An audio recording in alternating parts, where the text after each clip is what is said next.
it's been a weird week. Very, very annoying week as far as sports go. Every time I open Twitter, it feels like I see some BS on my screen, whether that's people talking about Jalen Hurts or this, which we're talking about today. Recently, the Pistons and the Sixers played. Sixers lost. It was the Pistons without Cade Cunningham, and Tobias Harris during the game said, "Get ready for the fucking play-in." And it's been so funny to look at because, now you're seeing all this revisionist history of how, it really wasn't Tobias's fault. Everybody was mad at his playing. He's actually a good guy off the court. They were mad at his contract, not his play. He's a great guy off the court. He's a solid third option. I saw a tweet that says hard to score a lot of points when you're behind Joel Embiid. Shit like that. It was so crazy because I don't think I've seen something that's made me as unbearably annoyed as that. He had a great game against us. He had a great game. Good for him. Good for him. Tobias Harris, I don't care about this revisionist history. Tobias Harris was terrible for the 76ers. He famously never took a charge in his complete 5 years of being there, and it wasn't even just about the contract, it was about his play. He was horrific in the playoffs for them, especially. Every big moment that he had a chance to be a good player in, terrible. In his last playoffs with the 76ers, in the 2023 to 2024 season, in the 6-game series against the New York Knicks, he averaged a whopping 9 points. Not on good efficiency, by the way. He had 100% from the charity line because he shot less than one free throw a game. He had a 51% true shooting for that series. Not good. It just objectively was not good. He had a terrible game. He had a terrible series. And he had a terrible game 6. He had 0 points in game 6. This guy's horrible. I don't know if people realize that, but he was consistently so bad in the playoffs for the Sixers every year, no matter who he played with, no matter if it was the James Harden, Joel Embiid, Jimmy Butler. It didn't matter. Ben Simmons. It didn't matter who he played with. He was consistently terrible. And this revisionist history of him somehow being a good player is crazy because he was never good for them. It was consistent every time, every year. There were so many bad playoff performances that he had, whether it was him going oh my gosh, dude. When you look at his playoff 3-point shooting percentages, 2019 versus the Raptors, 28% from the 3-point line on 6 threes a game. Against the Celtics in 2020, 13% from 3 on 4 a game. Against the Hawks was his best series, but then obviously with the whole Ben Simmons fiasco. I'm not giving him that though. That Hawks team wasn't good enough for them to be in a dogfight with them anyways. That's a whole issue on the whole team. Against the Heat in 2022, 33% from 3 on 4.5 attempts a game. Against the Celtics in 2023, 26% from 3 on 4 attempts a game. I don't know if I'm going crazy here, but he wasn't good for the Sixers. At all. And you could see it too, because every Sixers fan called for his head for a very good reason.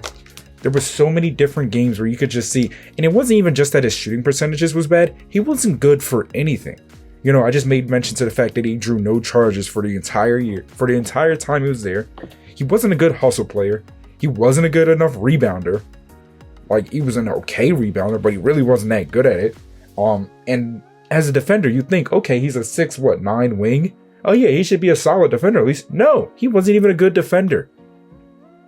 So no, I'm not. This revisionist history of him being some overhated player who was honestly good, but it was just his contract that made Sixers fans not like him. No, Sixers fans didn't like him because he was garbage.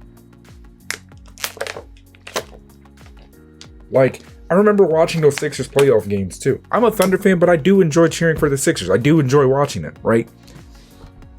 He was horrific for them. He was terrible for them. absolutely horrendous. He was not good for the Sixers. Like, oh my god. Like, shoot, for the Pistons last year, he had a plus minus of 23.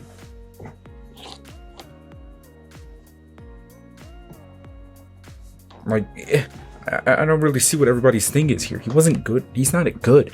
He hasn't been a good player for a while. Like, and I don't really see where this is whole coming from that, oh, it was really the Sixers' fault or it was Joel Embiid's fault.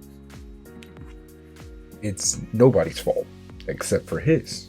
You know, obviously you can say it's the front office's fault for giving him so much money and making him like the highest paid player they'll surround Joel Embiid with, right? But like, Joel Embiid was 24 when Tobias Harris was signed to that deal.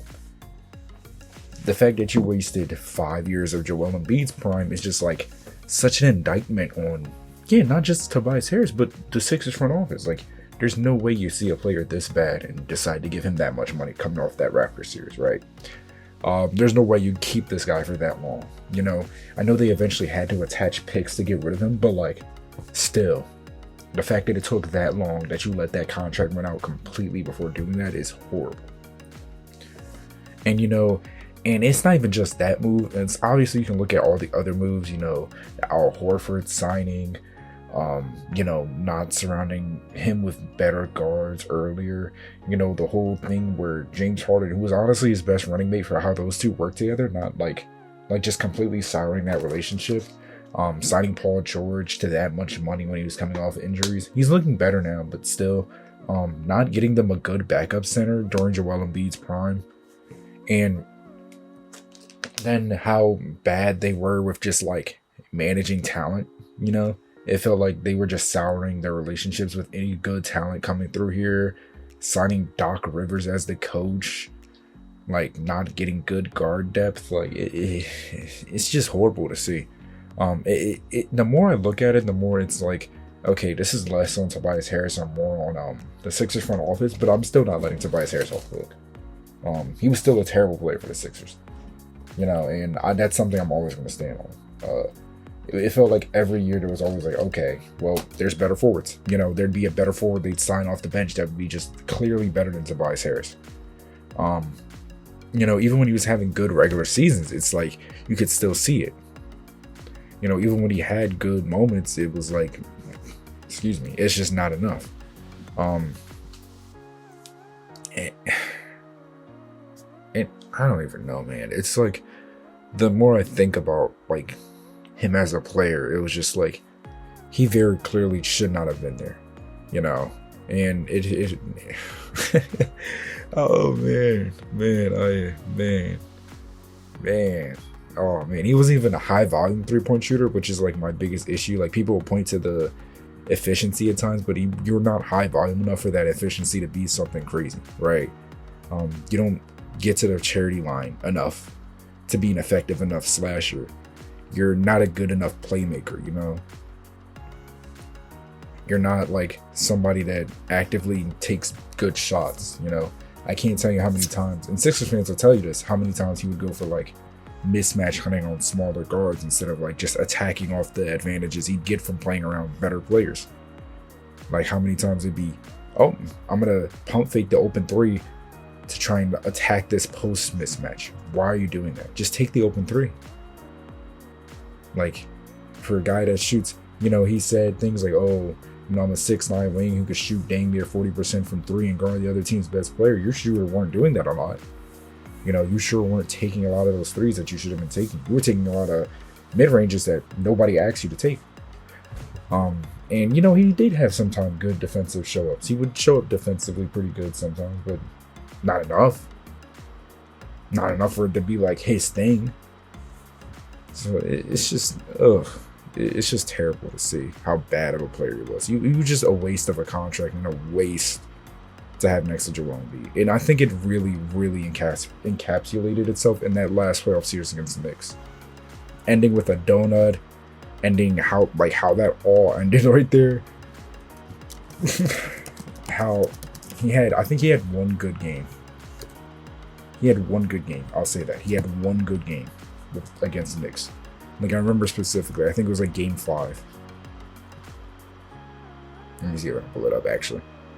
I think it was like game 5. Yeah. And it wasn't specifically because he was like, yeah, and he had 19 points on pretty efficient shooting. And it was like, oh man, like, way to play, like, way to be out there, you know what I'm saying? Like, do this again so they could force game 7. And then he didn't. He didn't.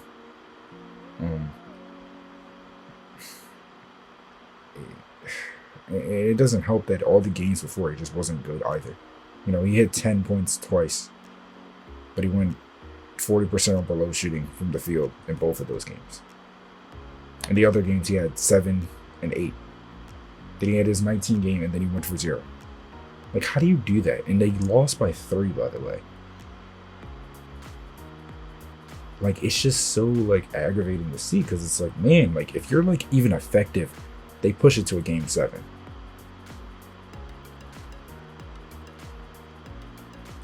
It's horrible. Horrible. You have your best player playing on one leg and one eye. Tyrese Maxey had a great fourth quarter of that game, and you just can't show up at all.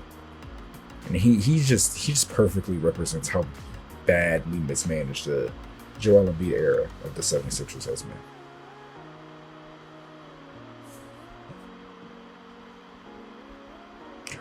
Just so bad, dude. Just terrible. 29 minutes, 0 points. No offensive rebounds, just 4 defensive rebounds and 3 assists. And a -10. In a game we lost by 3. You can't look at something like that and just be proud of yourself as a player. And I know everybody's gonna be like, man, maybe he just needed to change a space, change a pace, or whatever. No, he didn't. He was just bad, you know.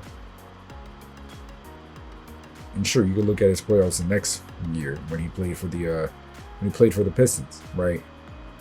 But I see in that final game he had 14 points, sure, you know, but he's also a -23. Like, in a game they lost by 3 again. Like, I'm sorry. You can't look at a player like this and say that he's good and say that it was the Sixers' fault or it was Joel Embiid or Ben Simmons' fault. You were bad. You were part of it. You know, you were part of it. That's not just on them. That's on you too. You just weren't good.